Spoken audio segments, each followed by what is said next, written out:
Feliz día, apreciado amigo y apreciada amiga. ¿Cómo estás? Deseo que en este momento estés disfrutando de las bendiciones de nuestro Dios. Hoy es un día maravilloso porque nuevamente el Señor nos da la oportunidad de estudiar su santa palabra. Estamos aquí en el plan Reavivados por su palabra. Este es nuestro espacio de todos los días, donde leemos el capítulo diario y hacemos un breve comentario del mismo. Hoy estamos leyendo y estamos estudiando el capítulo número 5 del libro de Primera de Samuel. Primera de Samuel, capítulo 5. Cuando los filisteos tomaron el arca de Dios, la llevaron desde Ebenezer a Asdod. Entonces colocaron el arca de Dios en el templo de Dagón y la pusieron junto a Dagón. Al día siguiente, cuando se levantaron los de Asdod, vieron a Dagón postrado en tierra ante el arca del Señor. Levantaron a Dagón y lo volvieron a su lugar.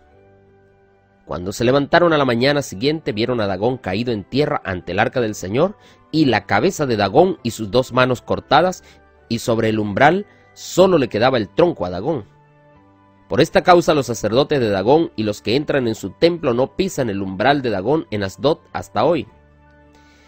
Y la mano del Señor se agravó sobre los de Asdod y los hirió con tumores en Asdod y en todo su territorio. Viendo esto, los de Asdod dijeron: no quede con nosotros el arca de Dios de Israel, porque su mano es dura sobre nosotros y sobre nuestro Dios Dagón. Convocaron a todos los príncipes filisteos y dijeron: ¿qué haremos con el arca del Dios de Israel? Ellos respondieron: pasen el arca del Dios de Israel a Gat, y la pasaron allá.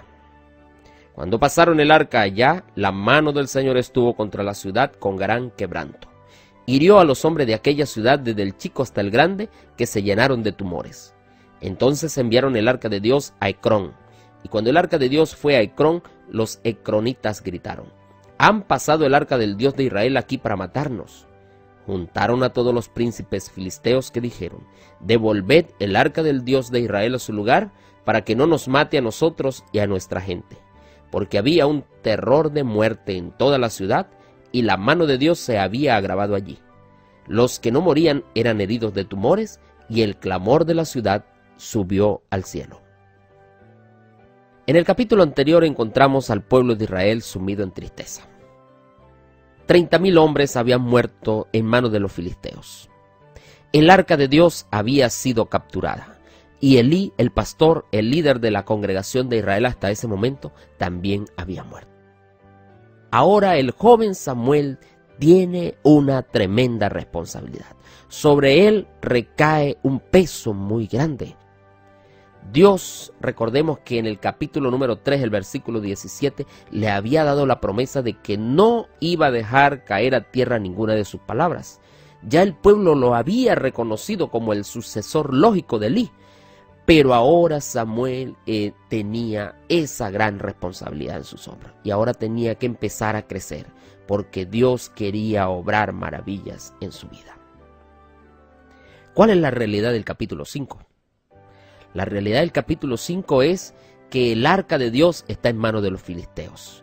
Es colocada en el templo de Dagón, allí en aquel lugar, en aquel centro espiritual para aquellos pueblos filisteos. Y este era uno de los templos más importantes de los enemigos de Israel. Dagón era su principal deidad. Y probablemente colocaron el arca al lado de Dagón con la intención de ofrecerle un gran sacrificio, como lo habían hecho años antes cuando llevaron cautivo a Sansón, allí en el libro de los jueces. Y aquella vez cuando llevaron a Sansón, ellos se jactaron, se alegraron, festejaron ese triunfo sobre aquel líder de Israel porque lo habían capturado. Pero ahora ellos están gozosos, están alegres, porque han capturado supuestamente al Dios de Israel. Eso era lo que ellos pensaban. Y entonces encontramos que cuando ellos colocan el arca de Dios allí al lado de Dagón, por 2 veces consecutivas, el Dios de Dagón no pudo resistir ante el poder de Dios, ante la presencia de Dios, y cayó en tierra. Se rompió. Algunos creen que la palabra traducida Dagón se relaciona con la palabra hebrea Dak, y algunos piensan que este dios tenía forma humana de la cintura para arriba y de la cintura hacia abajo era como un pez. Es más, en algunas obras, en algunos dibujos, en algunas pinturas así aparece esta figura. Otros piensan que este nombre Dagón se deriva de Dagán, que significa cereal, y que por lo tanto esta deidad filistea era un dios de los cereales que iba a representar la fertilidad. Pero bueno, sea cual fuere el caso, este era el dios de ellos y ahora estaba postrado, estaba roto, estaba descuartizado ante el Dios de Israel. Pero no solo sucedió esto, también la población de los filisteos empezó a disminuir. Empezaron a salir algunos tumores, por lo cual los líderes del pueblo se reunieron para decidir qué iban a hacer con el arca del Dios de Israel. Y entonces decidieron pasarla a Gat, a otra ciudad filistea. Luego los de Gat la enviaron a Ecrón, y así estaba. Y los de Ecrón decidieron devolverla, porque no podían resistir el poder de Dios. Estaban despreciando al Dios de Israel y estaban despreciando al poder que venía del Dios de los cielos. Ellos se sumieron en su orgullo. Ellos sabían que estaban mal. Ellos conocían las portentosas obras que Dios había hecho en favor de Israel allí cuando estaba en Egipto, y que Dios era el Dios de los cielos, pero ellos preferían apartar al Dios de los cielos de su vida para poder seguir su vida pecaminosa y sin estorbos. Y eso es lo que sucede con mucha gente. Sabe que está mal, sabe que está muriéndose, sabe que está sumida en tremendo problema, en la desesperación más terrible. Saben que necesitan clamar al Dios de los cielos para que los libre, para que los dé la victoria, pero continúan sumidos en sus problemas, en su pecaminosidad y en su idolatría. Una de las cosas que necesitamos aprender, o la lección más importante que necesitamos aprender en este día, es que necesitamos doblegar nuestro orgullo delante de nuestro Dios.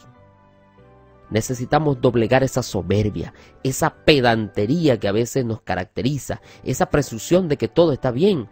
Hay que quitar esa fanfarronería de nuestra vida y dejar que la humildad y la discreción y el poder de Dios transformen nuestra vida y nuestro corazón para la honra y gloria del cielo. Aquel día Dios estuvo en el campamento de los filisteos. Les dio una oportunidad, pero ellos rechazaron esa oportunidad porque estaban sumidos en su idolatría y en su orgullo. Y la escritora Elena de White, en el libro A fin de conocerle, la página 170, ella declara lo siguiente: el orgullo, la incredulidad y el egoísmo, como un inmundo cáncer, están minando la piedad vital del corazón de más de un profeso cristiano. Pero en la página 179 del mismo libro, ella escribe también lo siguiente: el orgullo del talento, el orgullo del intelecto, no pueden existir en el corazón que está oculto con Cristo en Dios. Humillémonos pues y adoremos a Jesús, pero nunca nos exaltemos en lo mínimo.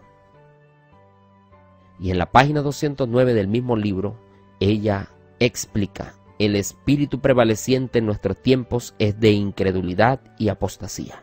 El espíritu manifestado en el mundo es de orgullo y exaltación del yo. Los hombres se vanaglorian de poseer gran luz, pero en realidad no tienen más que ciega presunción, porque se han opuesto a la clara voluntad de Dios. Sucedió aquel día en las ciudades de los filisteos, y está sucediendo actualmente en el mundo de hoy. Apreciado hermano, apreciado amigo, el orgullo es algo que tú y yo necesitamos vencer. Es algo que necesitamos sacar de nuestra vida para que Dios pueda reinar en nuestros corazones. Pidámosle a Dios que nos ayude a sacar el egoísmo, el orgullo y la incredulidad de nuestra vida, para que entonces Jesús pueda ser el Rey y el centro de nuestro corazón. Que Dios te bendiga, apreciado hermano. Que Dios te bendiga, apreciado amigo y amiga oyente. Hasta aquí el estudio del capítulo número 5 del libro de Primera de Samuel. Te ha hablado el pastor Moisés Prieto, pero la palabra es la palabra de Dios.